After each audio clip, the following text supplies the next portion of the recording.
Malachi Black issues a statement based off recent reports about requesting his AEW release, plus rumors about his health. The Young Bucks seemingly confirmed their AEW suspension, and a backstage reaction to the recent talent meeting held by Bryan Danielson, Jon Moxley, and Chris Jericho.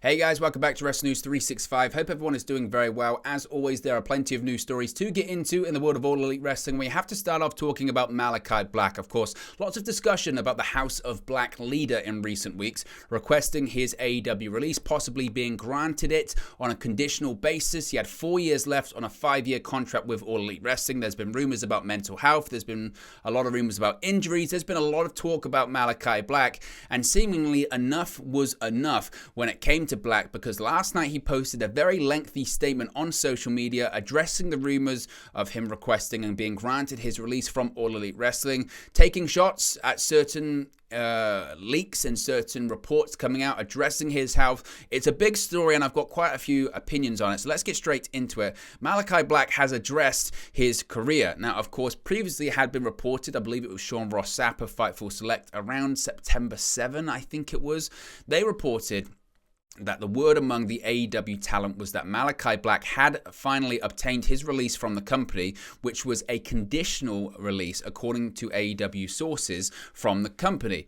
Black reportedly requested his release in August, but it was not granted at the time. However, after All Out, seemingly his final performance inside of an AEW ring, it was granted on a conditional basis. However, he took to Instagram last night, and he did indeed confirm that he had asked for his release, saying the decision had been in his mind for at least the last 6 months. He also addressed reports that have been published regarding his mental health and more since news of his release request was publicly reported. It's a very lengthy statement, but it's really important we get to every single word of this. So he says, quote, "All. Firstly, thank you for all of your messages. Know they are being read and appreciated. With all the turmoil going on in the landscape of professional wrestling, I took the time to think of my words, but also needed to wait until conversations between mine and AEW's camp had come to a conclusion. Firstly, I dislike reading parts of my private conversations between myself and AEW in regards to my mental well-being on the internet.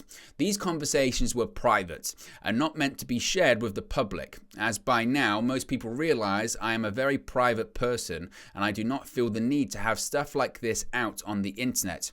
If you've been following me longer than a cup of coffee, you're aware I've spoken about them prior, but would like to be the one deciding when this finds its way into the public and not through someone else's mouth. As with anything through the lips of someone else, the story gets distorted. Secondly, to be in line with the above, they also need context. I did indeed ask for my release. The last 2 years of my life had lended to a lot of setbacks. Both me and my wife have been affected by uncontrollable actions from the outside that have resulted in loss of life, medical setbacks, career jeopardizing, the suicide of a close friend, and a close family member also almost losing their life. Then experiencing an injury that I was sure was the end of my career. I spend every week going through several sessions of rehab, dry needling and therapy just to be able to walk and compete. Now, this being the tip of the iceberg, and with the combination of promises in my professional field that were not upheld, which resulted as a combination of all of these to a complete demoralization of life and career. This decision had been in my mind for the past 6 months. It's hard to really put a finger and say this was the moment it all went wrong, but I can tell you after many years that I have learned from a rational point of view to see when I need to hit the brakes, which is what this is. Perhaps once my mind settles on certain things and processes the last 2 years a bit better, I will convey via a different platform than written out what the exacts were that happened and have a more informed conversation about them. For now, know I am good, and I am taking, for the first time in 22 years, a few months to recalibrate the last 2 decades of my life. Lastly, I've read a few narratives online in regards to my release, mental health, and my personal life that I can summarize swiftly. If it didn't come from me, it didn't happen. Stuff about conditional releases, stuff in my marriage, or using said mental health to leverage the other, when, as I said, that part wasn't even going to be part of the public conversation, are false. My marriage is fine. I am fine. It is just the time to make sure those things stay that way. Once again, I appreciate your support, and we'll see each other again soon enough. MB. Now, in August, Black had said that he had been dealing with a back injury that until 3 months ago, from August, had convinced him that he was going to retire. So that's the injury he's referring to there. Black competed, of course, at AEW All Out, teaming with Brody King and Buddy Matthews in a loss to Darby Allin, Sting, and Miro. After the match, in an off-camera moment, Black bowed and blew a kiss to the crowd. Tony Khan gave a no comment when asked about Malakai's status with the company at the All Out media scrum. He has since competed at a Prestige Perseverance on September 17 and spoke to the crowd after the bout. So that's the latest when it comes to Malachi Black. And again, I know it's a lengthy statement, but I think it's really important to get all of his words in all context, which is what he wants, which is why he released that statement in the first place. There are several things here that really upset me. First of all, I think it's key, and the most important thing is that Malachi Black is happy, he's healthy, he's safe, and he's doing what he wants to do. And if that means being out to professional wrestling, if that means being out of AEW, then that's the best thing. Conditional releases be damned. The most important thing in life is happiness and health. That's it. That's the most important things in life, and of course the happiness and health of those around you that you care about as well. There are several things here, as I mentioned, that do quite upset me and I think are quite alarming. First of all, the part where he talks about saying that he dislikes reading parts of private conversations with those in AEW on the internet, that's a problem. That's a big problem for All Elite Wrestling, because I think it's appropriate and proper that we keep the same energy of criticisms towards other companies, i.e. WWE, that we do towards AEW. The fact that Malachi Black is having conversations with those higher-ups in AEW about his unhappiness, about his health, physically and mentally, and they are finding their way out onto the internet, that's a problem. That's a problem, and I know that pro wrestling is what it is, and tell a phone, tell a friend, tell a wrestler, and it will always find its way out to the internet, but recently in particular, there have been so many instances of things finding their way out, of private conversations or private negotiations finding their way out to wrestling websites or, larger mainstream publications as well. That's a massive issue for AEW. When can they get things in-house? Again, I know it used to happen a lot, and it does happen a lot in WWE too, but when all of this drama is surrounding All Elite Wrestling, the thing they need to do is tighten up the ship, and loose mouths sink ships, as they say, and that's seemingly what is happening with AEW right now. That is not good enough, especially, it's one thing for they're unhappy with their push, or it's one thing when they're unhappy with their creative, or it's another thing when they say, I don't like this person because they said this about me. It's another thing when we're talking about mental health. We're talking about people's health and well-being, and I want to leave this company because I'm struggling right now, and that's finding its way out onto the internet. That is a massive, massive, massive problem, and the fact that Malachi Black had to, or felt he needed to come out and address that and just put his heart out on his sleeve and put his heart out on his social media platforms because it had already been put out there by a company that's meant to be protecting him, or by those in charge in that company that are supposed to be looking after his health and well-being. That's a massive problem, and that has to be addressed, and that has to be criticized from All Elite Wrestling. Look, I'm a big AEW fan, I'm a big WWE fan, I'm a pro wrestling fan, but I call it as I see it. That's not good enough. It would be the same if it was WWE. If someone came out and they said that, they were having conversations about wanting to leave WWE because of their mental health, and then that was released out there publicly, and they felt they needed to come out to address that because it had been spread throughout the online wrestling media space, that's not good enough. And it's not good enough with AEW either. So they really, really, really need to get that fixed. Now, when he goes into the context of some of these reports, when he's talking about a back injury that thought he would have to retire, and he's having hours per day to just be able to walk. Again, that's massively concerning. Clearly, this guy needs time off to heal physically, emotionally, spiritually, mentally, all of the above. He needs time off. And as you can clearly see as well in his statement, there's been a lot of stuff in his personal life. He's talking about, death and close family members nearly losing their lives. That's a heavy burden on top of being injured, on top of, as he mentions, promises that haven't been kept. You can imagine the space that this guy finds himself in. When he talks about that in that statement, just everything clearly feels like it's pressuring on top of him when it comes to existing mental health struggles, injuries, outside forces in his personal life. Clearly, as I mentioned, the guy needs a break. He clearly needs a break, and that's exactly what he's getting, and I think that's more than justified at this point. As I mentioned, there are other red flags though, where he mentions about a combination of promises in my professional field that were not upheld, which resulted as a combination of these to a complete demoralization of life and career. That again, that's a problem. And I understand, because I know people will defend AEW in this instance, and I'm trying my best to be as rational and leveled as possible here, because I read this statement and I thought this is so frustrating for some of the things he's saying here.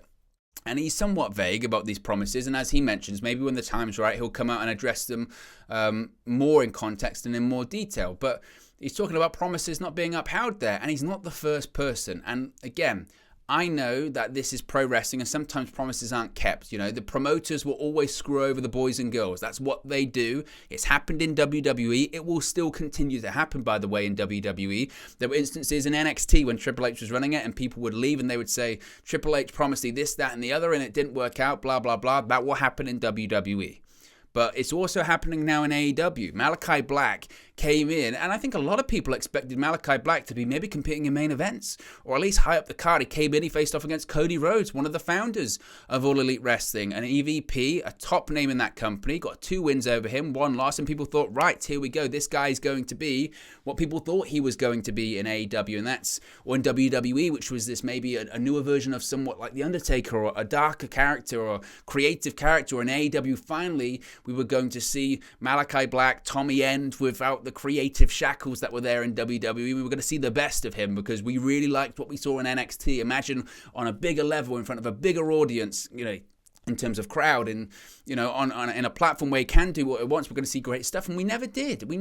He was put in a feud where he was meant to be the heel, but because of the stuff with Cody going on, he was kind of the baby face, and people didn't really care because of the stuff with Cody at that time in the crowd. People didn't care, and then he got put into the House of Black faction, which again worked. I mean, it kind of worked, but at the same time, there's a lot of factions in AEW, and during the period of time of his debut, there was then about 5 million other debuts and returns in AEW, and that's not his fault. They were big debuts. Adam Cole, Bryan Danielson, CM Punk, among others, and he got lost in the shuffle because of that, and the roster size just expanded immensely, and because of that, again, he did get lost, and he did feel less important, and I'm sure the promises were made to him of what he could do and what he was going to be doing, and it hasn't happened. And at this stage, Malachi Black really, no disrespect to him, didn't feel important in AEW.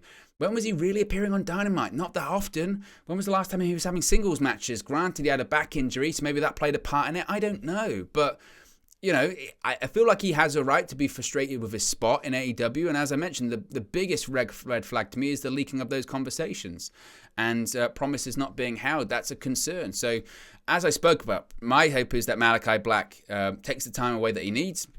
I've seen all of this just BS about he's going to go to WWE. And if it's about mental health stuff, he's not going to WWE. The guy needs a break. Clearly he needs a break. And those promises as well do stem from WWE as well. I'm sure he was frustrated with how his WWE run ended too. Remember, when he came back, it was 8 months of him doing nothing.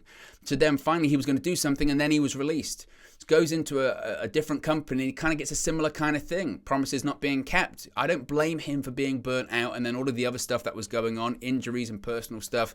He needs time away, and my hope is that he takes the time he needs, and he can come back someday, maybe to AEW, maybe to WWE, maybe wherever, but he's healthier and better than ever, and that's the key thing. Let's talk about the Young Bucks. Of course, they're suspended right now, and according to the Bucks, they are indeed suspended AF. Matt and Nick Jackson, alongside Kenny Omega, were reportedly involved in a physical confrontation with CM Punk and Ace Steel after the post-show media scrum at AEW All Out. There, Punk, who won the AEW World Championship in the main event of that show, took several shots at the company's executive vice presidents. The subsequent showdown has been described as a melee, and everyone involved was and is reportedly suspended, with the coaches recently returning. Now, on their Twitter profile, Matt and Nick somewhat commented on the matter by changing their location to, quote, suspended AF. Now, previously, the Bucks had their location as your head rent-free. Last week, they changed it to home before this new update. After being from suspended AF, the Bucks changed their locations to Not Sure TBH. Now, AEW continues to investigate the altercation. Michael Nakazawa, Pat Buck, Christopher Daniels, and Brandon Cutler were suspended following their involvement, but they have been cleared to return. Meanwhile, Punk, Steel, Omega, and the Bucks remain absent from All Elite Wrestling. it's the Bucks being the Bucks. I mean, I'm surprised they kind of did it like that. We spoke about yesterday that what the perception is of the Young Bucks backstage in AEW, that they're passive aggressive. Do they need to do it? No. It feels like, to be honest, look at me. Really, that's what it kind of feels like, isn't it? Oh yeah, see, we are suspended. Look at me. It's a social. And they've always got a thing with their Twitter bio, and they change messages and they do that in there, but. I don't know. If you were suspended, the last thing you need to be doing is changing Twitter messages. Again, it just feels like, look at me, honestly. Are they going to return anytime soon? Feels like no. Honestly, whilst this investigation is ongoing, the general consensus is that CM Punk threw the first punch, not Matt Jackson, which is an indicator that at some point they will return. I expect if anyone's going to get fired out of this, it will be Ace Steel and CM Punk. I don't expect the Bucks and Omega to be terminated by All Elite Wrestling. But it was an odd thing for the Bucks to do. But again, that's kind of what they do. That's the gimmick, isn't it, I suppose? So I guess we shouldn't be surprised too much. Finally, of course, recently there was a talent meeting following all of the drama at All Out. And it was hosted by Jon Moxley, Bryan Danielson, and Chris Jericho. And we have a backstage reaction to that. Of course, AEW held a talent meeting following the controversial All Out press conference and brawl that took place afterward. With the three EVPs, Kenny Omega, Matt Jackson, and Nick Jackson, and CM Punk all suspended indefinitely by the company. The primary speakers for the meeting were Jon Moxley, Chris Jericho, and Bryan Danielson via Fightful. Now, unlike previous talent meetings, which have reportedly been poorly received by some members of the roster, the September 7 address was overwhelmingly positive from the perspective of many in attendance. Primarily, people backstage felt like Moxley, Jericho, and Danielson were the best people to go to at a time of uncertainty following such a chaotic end to the previous pay-per-view. Jericho, who has been a key figurehead in All Elite Wrestling from the very beginning, was quick to step up as a locker room leader in the absence of Punk, Omega, and the Bucks. Moxley has similarly been a consistency, respected top guy with the company ever since the company's first events. Furthermore, while Danielson has only been with the company for over a year, his role in mentoring younger talent has been frequently noted since arriving at the company at All Out in 2021. A member of the AEW roster present, according to Wrestling Inc., for the talent meeting, commended all three men for helping ease the tensions in the locker room following the tumultuous situation. While it was said that the meeting wasn't directly negative towards those involved in the all-out melee, an unnamed AEW talent did say that, quote, a big part of Punk's promo was about people who hadn't been anywhere or done anything, and there were three guys who have almost done everything he's done, if not more, leading the charge. So essentially saying these three guys stepped up at a time that All Elite Wrestling needed it. And in fact, they're stepping up both on screen and off of it. There's no coincidence that Bryan Danielson and Jon Moxley's in the tournament final this coming week at the Grand Slam edition of Dynamite. They're main eventing a stadium show when AEW needs some star power. And Chris Jericho, for whether you like him or not, and he's at points in the last sort of 2 years or so, he's been pretty unlikable for a few different reasons. But he clearly has stepped up. And again, ever since he came back at the beginning of this year, lost a ton of weight, looks to be the shape of his life. Jericho Appreciation Society, which again isn't totally my thing, but he's having great matches. He had great matches against Bryan Danielson. His feud with Eddie Kingston went on forever, but they had good matches involved in that. And I'm really, really, really looking forward to Jericho versus Claudio Castagnoli this coming week at the Grand Slam edition of Dynamite. If anything, I actually want Jericho to win the Ring of Honor World Championship. I think what a perfect person to really kickstart that brand. If they do have a TV deal, if they do have ideas about where they want to go in terms of events and pay-per-views, why not bring in Jericho to real kickstart that company once again? I think that's a really smart move. It worked for AEW a couple of years ago.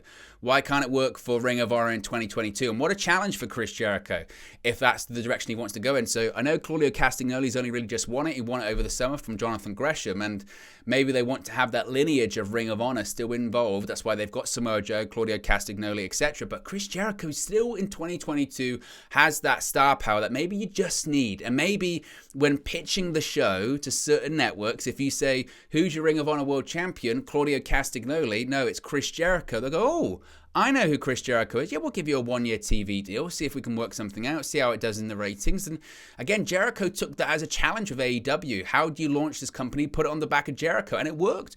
Jericho carried that company for the first year and then handed it off to other people. And why can't he do that at Ring of Honor? So I think that would be fascinating. Jericho is a ROH World Champion, makes the ROH Championship mean something. And again, who knows what that would mean when it came to the television deal as well. So we'll have to see this coming Wednesday. But there you go, guys. That's the latest AEW news stories. Let me know your thoughts in the comment section below. Be sure to smash a like on the like button. Be sure to subscribe, bottom right-hand corner. And I'll speak to you again very, very soon. Hey guys, thank you for watching, listening, streaming, or however you come across this video today. Be sure to click on the video on the right there to watch our next video, or click the bottom there to subscribe, or the bottom right hand corner. Thank you very much, and I'll speak to you again very soon.